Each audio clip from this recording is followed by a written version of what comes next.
Hello. Welcome. Hello, Joy. Hey, Ragnar. Hey, Hello, wonderful How's to it see going you. today? Everybody doing well? Oh, yes, yes. prepping for Thanksgiving. I know I was surprised that like how fast it turned from summer to winter this year, but that's full on November. There was no autumn It's in 5 Oklahoma. PM and it's black. It's so dark outside. I cannot see anything outside of my window. It's frightening. There's that too. But I'm just surprised. Like I honestly was wearing a t-shirt, walking the dog one day. The next day there was snow on the ground. I woke up in the morning, Oh, it melted off like first thing. But the I have to fact that think about there's a layer of snow. that take care of your dog because when you take your little dog out of No, he in the has his snow, sweater he is collection. going he's going to freeze at Yeah. some very precious parts of his body. No, so, I Oh have god. yeah. I'm He blushing. has I'm his blushing with the sweaters. story. No, my dog very much, he knows, he's the boss of himself. He knows that he goes outside. If it's raining at all, he goes out, he touches the ground because he's completely blind, and he's just Yeah. like, "Nope," and then just turns around and goes right back in the house. It's like, "I'll do that stuff later." Yeah, my little dog is very precious in that way. She's like, these paws Yeah, don't get wet. The big dog, he doesn't care. yeah. Well, welcome everyone to Guardians of M365 Governance. This is episode 11. Wow, we're rounding out the first year of the show. Remember when Ragnar and I I kicked love this it. off? We did our pre-launch in Mhm. December last year. So, yeah, full circle, exciting.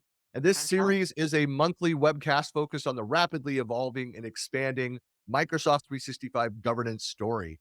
And our goal here is to share insights, best practices, and the latest information about new governance features and capabilities within Microsoft 365. So it's dedicated to anything and everything governance within Microsoft 365.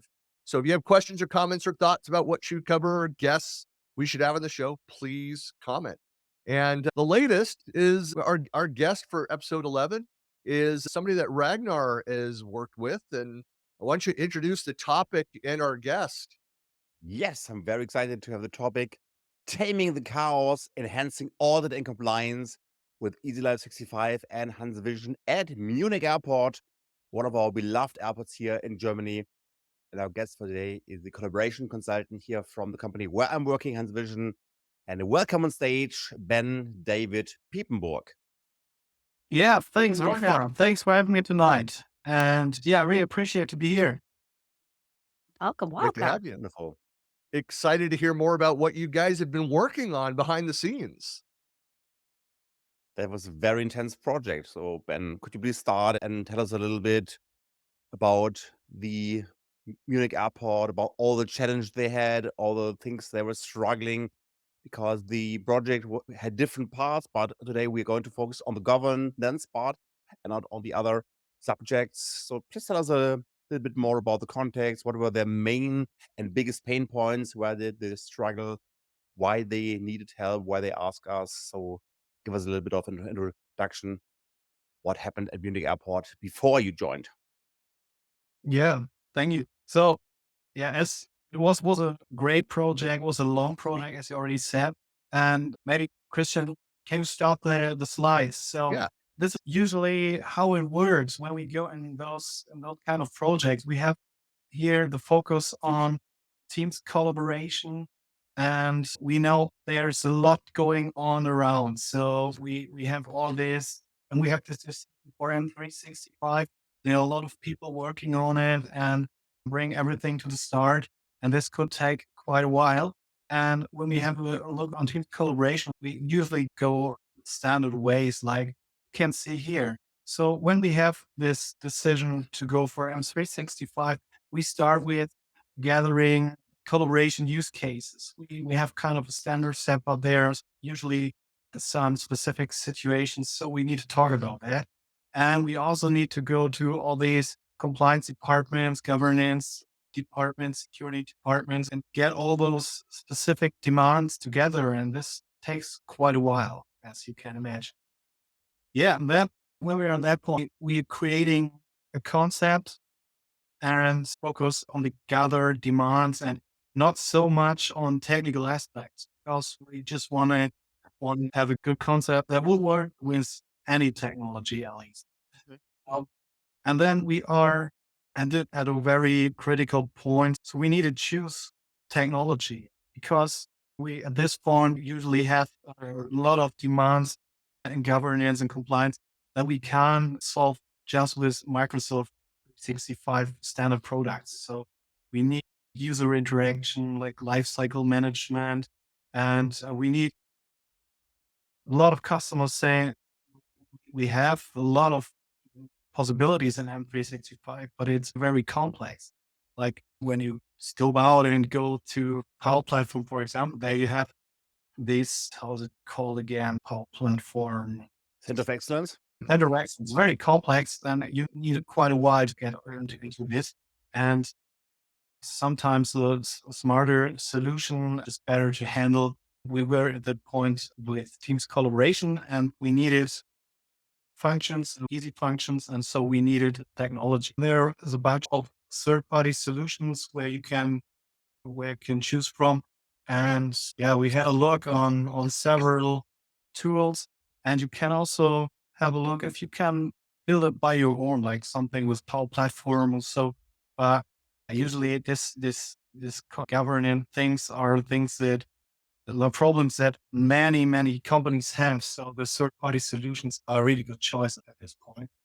How can I ask you, like, how was the company's approach to how was the airport's approach to Power Platform solutions over prepackaged, like, third-party solutions, like, pre-built? Is it a mixture of both things? Are they emphasizing we'd rather have our people build solutions and manage those, or do they want it to be more of a packaged and turnkey? The Power Platform thing was a general example. Actually, I can't talk too much about Power Platform and from about Munich Airport because I wasn't into that at the airport. In general, I know that some third party developers are working on solutions for the Power Platform or already have some tools to make it easier to run this system in a compliant way. Well, I have to say, looking at your chart here, your diagram, well done. Christian, you talked about getting the requirements for governance and compliance, and you talked to people. Focus on gathered demands, not as much of the technical aspects, right? You needed to find out what the people needed, how they worked. Being at the airport, of course, security, compliance, regulations, all that's going to be top of mind and impacting how people work day in and day out. But well done on talking to the people first, then finding the technology that could meet those needs. Applause, applause, applause. That's the right sequence. Yeah. Hmm. Absolutely. Could you please share a bit more about the challenge they had before they went into use cases and scenarios? Which kind of real pain issues did they want to get solved? So we didn't have the classical issues because the entrance point at the airport was we started like new with M365. Okay. Mhm. And I think we have other customers that we also can start with this circle, but then the starting point is not the decision for M365. It's more like we have M365. We already implemented Teams collaboration and there are like tons of teams and nobody knows who has created them, if they are still needed, how can we get rid of those teams and storage is like running over and yeah, this, but we haven't had this at the airport because we just started new. So we were able to create everything at M365 issues or things. Well done. Like, So that Well, way you're going to go into it controlled from the start yeah. and not have some of those headaches that seem to Mm. plague our friends in the community that have been there more in the wild, wild west implementation instead of coming out with governance first. that we tend to bring over versus like a greenfield environment that where they're new to the different things. They're more willing to listen to the experts, understand some of the history and not go and repeat a lot of those mistakes, which kind of leads to my next question, Ben, is like about, when planning out governance of this new system, did you run into any problem areas of concern from the organization? maybe 2 or 3 of your top the problem areas that you made sure to address or are still addressing? Good question. Usually it's like we have one talks about how should the life cycle be managed, what should be included into life cycle management. And one thing is we need to get everyone in the boat and everyone should understand what we're talking about. This needs quite a while so that we have everyone with us. Mm.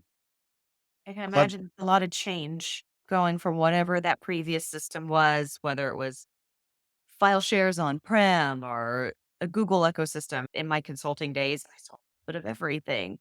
And I think just the concept of the change can be one of the hardest things to overcome for people. You're going to be working in a very different way. What was your approach for kind of giving people comfort in totally changing their work processes? So we were very close with change user adoption team and enterprise communications. So we have regular meetings scheduled on the week or every 2 weeks with communications and prepare the users for all these changes. And this is mm, very important. Yeah, wonderful.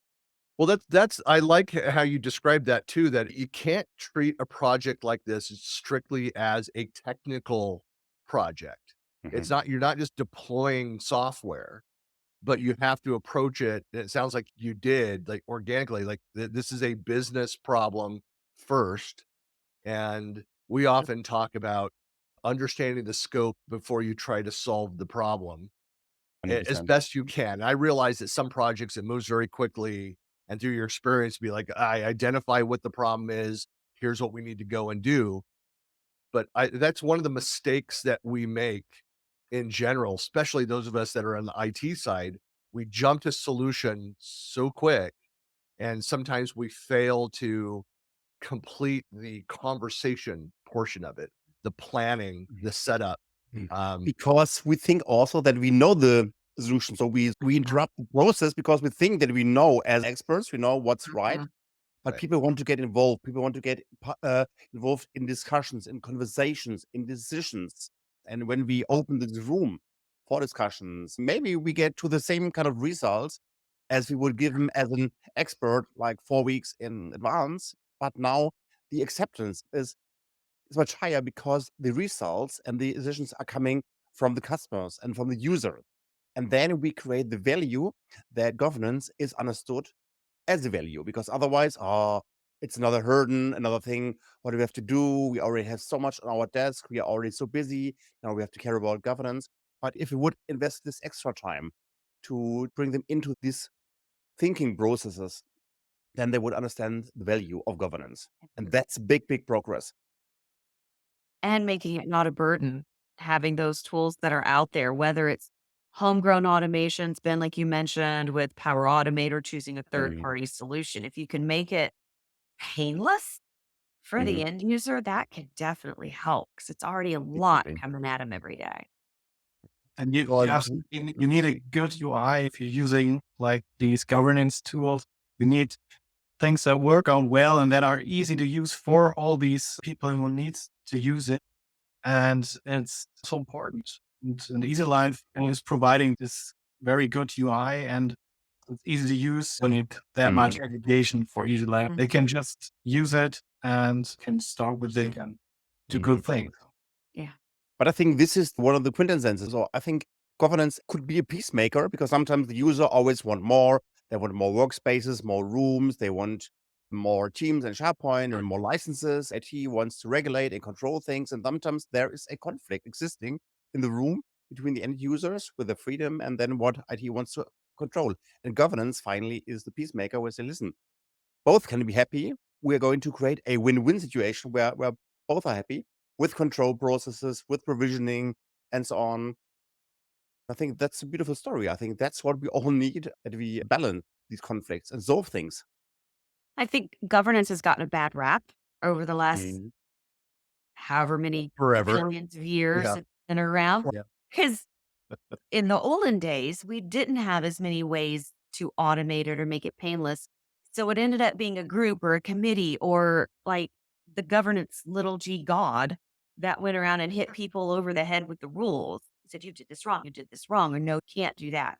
Doesn't have to be that way anymore. Ragnar, to your point, it can be a unifying thing. Yes, you can create what you need when you need it, not have to wait a week for IT to Mhm. get around to it. There's going to be streamlined and there's going to be a way to make sure you're not creating the 11th HR team Mhm. because that's chaos. Well, It can it also controls, the rogue efforts. If you have open lines of communication, if you have the feedback loops in place, that's actually a question for the project is like, ongoing. How are you collecting information? How often are you reaching out to end users, to the various stakeholders to get feedback on what's been deployed, the ongoing change management? Like, what did you set up to make sure that you're continuing to listen going forward? And David, I've got a question. When you talked about the process of creating use cases with the customer in these workshops, which of the use cases were the most relevant ones? Is there something which was more important than others, or are they just on an equal level? It's like maybe we can show the slides again. So we have this on the second slide. These are the usual use cases we have in a lot of projects. This is what we start with. And this is a good start. You don't need too much specific things because it makes the environment more complex. But yeah, when you start, you have organizational teams, organizational structure teams. You have teams for topics like key user community or governance experts, whatever. You also have these projects. For that, you can also use teams like for project M365 implementation. And then you have this perspective that's not directly for teams, and more for OneDrive or Exchange. It's like personal user data storage and the one-on-one data exchange.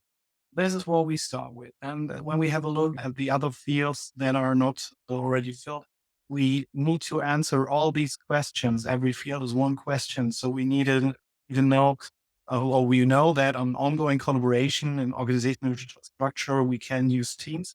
This is very good for that. But we also need a solution for long-term storage. That's maybe not Teams. And we sometimes also need something for legal compliant archiving.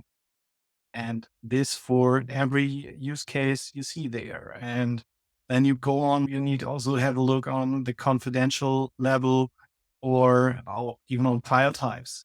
Not every file can be stored in SharePoint or Teams. So you also need to have an answer for that. Not only Teams collaboration, this is like more a roadmap for a lot of collaboration systems that work all together. And sometimes we have more than one answer for one field. So we need to define why in which situation, which technology should be used. So yeah, these are the use cases we start with, and sometimes we refine that and find even more. I like it because it really shows more the customer journey and the customer roadmap where they can move on, especially with peer view sensitivity labels and confidential data and archiving topics, backup topics. And then we usually talk about additional security measures for teams. Most of the teams don't need a very high standard of security, but some teams need this higher standard. For example, there are some teams that shouldn't be able to invite guest users, or there should be very often access review, or it shouldn't be allowed to be public. There we need to protect the users so that they don't accidentally put a high security team on public, for example. So these are very important things we need to talk about. We need to address all these things and make teams even more secure. This goes back to making sure that you're having conversations with your end users, because personal experience is that most companies get the external sharing wrong. Not that they're turning it on or off, they're actually enforcing the policy in place, is that they're not understanding what their end users actually need to get Yeah. done, and they're not providing sufficient solutions. In my experience, where I say they're getting it wrong, organizations are more likely just to lock down external sharing, which then what happens? Joy, Shut what happens when I need to share externally and my company says, no, you cannot share externally? What Oh, happens? Does well, it that's just when you do it anyway, right? AKA shadow IT. Yeah. Um, Share large files that People, should be secure via email. I people are put it in so my educated, they personal know so OneDrive. many different ways how to get Yep. through. Yeah. Yeah. That's where if you're having the conversation, if you've got those feedback loops in place where you need to be aware that you've done your best deploying a solution, but if you're not actively listening to mhm. the feedback from users around this, Mhm. then you can make mistakes like that, not understand what their actual needs are, and force their hand so that Yep. they feel they have to go around the process. Well, 'cause they have to do their job, 'cause you Right. get fired if you don't do your job, but I don't have the tools that I need that IT has said, "Thou mayest use this." So you gotta go find something else to use. But again, if I had an applause button, I'd hit it again for Ben and his team because the first thing they did, well, one of the first things they did is they talked to the users to make sure, like, hey, who needs to do what? Get those requirements up front. Then you can plan for that. Well Well, done, Ben. you could do your best to ask them what they think they need at Well, that point.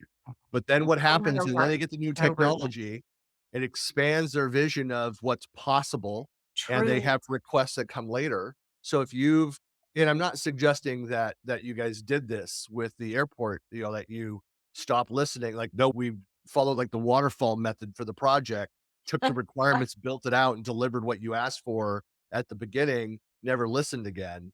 But that's You're kind of the done. point. You can't Yeah. be done with the technology anymore. But I saw the last thing on Ben's slide was to go back and revisit and continue Right. making better. Because the life cycle is broken, and life cycle means we need loops and feedback loop, and we need to iterate. But now the life cycle is broken. People ask for new teams in SharePoint side. They ask for provisioning, but then they don't care about deleting and archiving and tidying up. And that's the reason why we need governance. And the good thing Yeah. is it's not much more work for IT because when they're using especially third-party tools like EasyLife, like Orchestrate, then there's a good chance that you give more responsibility to Mhm. the power users, to the end users who requested these SharePoint sites and teams Yep. and Viva Engage communities because they ask for it. And then they also have to take care that they do a monthly access review, which in the very best case, Joy, you also have very easy to use tools. Then it takes just 1 minute or maybe 2 minutes to do the access review and add people or remove people and add owner and members and so on. So it's just a minimal time effort, but you get a very, very higher quality, which is super important for security, Mhm. for compliance, for co-pilot readiness, but also to keep the workplace a little bit cleaner. And then the user adoption is also going to increase. So you Totally. just do a single action, which takes like 1 or 2 minutes, and you've got multiple benefits or multiple different logical levels. But it's all about empowering the user by giving them the possibility to do access reviews. So I know we're going to have some admin type personalities out there. I can be one. I get it. I hear you. When you're like, do what for the who? IT cannot be in charge of deciding when something gets archived. You can give guidelines around storage footprint, costs, cold storage, all the things. Let the end users who know the rules and the compliance have the voice and be in charge of saying, okay, this needs to go to cold storage for 7 years.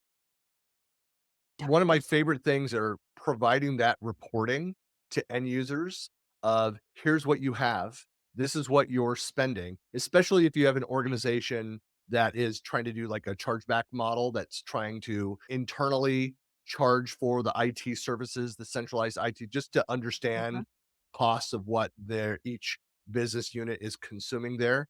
But often you'll have that kind of reporting where you go and share it and say, look, Here's the number of sites that you have, the volume of storage. Here's the activity, the reports around that, and then have conversations around that. Talk about the usage of sensitive content, confidential content, whatever it is. Have you applied your labeling around that? And that again, through those conversations, helps them better understand. Oh, like, well, that's doesn't make sense. Why do we have this rapidly growing number of sites and yet the usage of these is dropping off? Why? Mhm. What's going on here? It's like, we've given you the process, we've given you the guardrails, you're not applying this. This is what we would recommend, Mhm. but you have to make the decision. Yeah. Yeah. Ben-David, talking about the recommendations, could you also see some things which have changed after introducing governance at the Munich Airport? At the end, we have more work for the end users because we now have technology to give a hint that, yeah, you need to do an access review. You need to do like life cycle management on your data. And yeah, there's much more workload. Organizations need to get used to that. They need maybe change business processes. And it's kind of a lot of work when a project ends and now you want the project owner to sort out all the files and to archive or to delete the team. And we want him to change or to put all the data that needs to be stored long-term to other storages, kind of a time consuming process. And we need this awareness also in the companies that there's a little bit more workload because we now do things that we maybe haven't done before, but we need to do it because we have some legal reasons for that. Mhm. So yeah, this is maybe a big change. Hmm. Yeah. Definitely. Anything else? Because looking now, I'm going into the timekeeper role. We are 32 minutes here. Anything else which is important for you, Ben-David, from the project you would like to highlight? I really liked working together with EasyLife 365. Mhm. We were able to address a lot of our demands, and together with M365 standard products, we have a very good set of compliance governance and technologies. And the one thing that worked out very good was like we can talk to EasyLife and we brought in things from practice and we said, hey, we need this thing as well. And then it didn't take a while. It was a very short period. And then we had to change the product. Guardians of the governance, you were talking about difference between rights in M365 groups and SharePoint rights, like users in M365 groups or members are not able to add other members, but on SharePoint side, they were standard setting. And we also talked with EasyLife about that. And now it took like a few weeks and then they gave us a possibility to put that into provisioning actions. Ah. This is Excellent. really, really great. So yeah, it's a good developing product and Mm. it was really nice to work there at the airport, to work with EasyLife. It was a great time at the end. That's great. It's those kinds of partnerships and relationships Mm. are so valuable. It is. Yeah. Otherwise, it's so important, especially when projects get into a critical situation. You need a very strong relationship to the vendor because then you can make things possible. They can prioritize the internal roadmap and let the customer shine and do things. So this is the most important key, that you have a good relationship. Yeah. Yeah. It's also to point out too, for folks that are looking at it, says, why doesn't Microsoft build the features in? I'll tell you, it's easier for an ISV, for a partner solution, to add that features, add the capability, and in most cases will out innovate Microsoft, especially in an area like governance on Mhm. top of the out of the box capabilities. But it's much quicker turnaround for a partner than it is for Microsoft to go and add those features in. Even living in this evergreen world where they're constantly making changes to the core platform, the base features, it's still that the partner solutions, in my experience, can out innovate Microsoft there. Yeah. Well, it's like a giant game of, is it Jenga or Jenga? How do you say it? I don't know. Jenga. Either. Jenga. Jenga. Yes. You've got that huge. So if you poke here, you could collapse the whole thing. Can you imagine Yeah. trying to just take all of M365 and all of it legacy Are, code. are you trying to say that Microsoft 365 is like a patchwork of blocks where things that are hanging in a balance that could collapse at any moment? Is that what you're saying, Joy? Let's circle back to this conversation during Ignite Week Well, when buttons I will think this randomly show up, completely go new away. episode we need to record because all the dependencies which are completely known and working with SharePoint since so many years, we all know the ugliness of dependencies. And It's a bit. It can be. I realize this, and it's one of the complaints about the space is that it's a bit of a Frankenstein product. But honestly, you go back and you look at Way worse any than enterprise scale solution that has been around and has built and over time and grown, that is fairly consistent. I mean, you can go and completely re-architect the product for every version, but then you're getting back to your 3 to 5 year cycle Yeah. to be able to go and do that every time. Yeah. I mean, it's complicated. It's a very large, complicated ecosystem, which Yeah. is all I was saying, Christian. Okay. No, you went Frankenstein, which I found. I know, but that, just I've heard other Microsoft people refer to it that way. Oh, So sure. Mhm. Who? yeah, by the way, I'll email you later the names.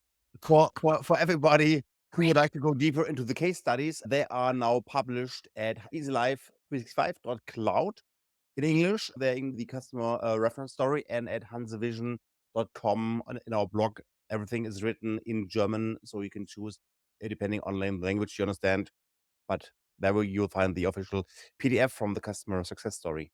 We'll find that. We'll add that out to the blog and to YouTube and everything, so you'll be able to find those resources here after Thank the you. show.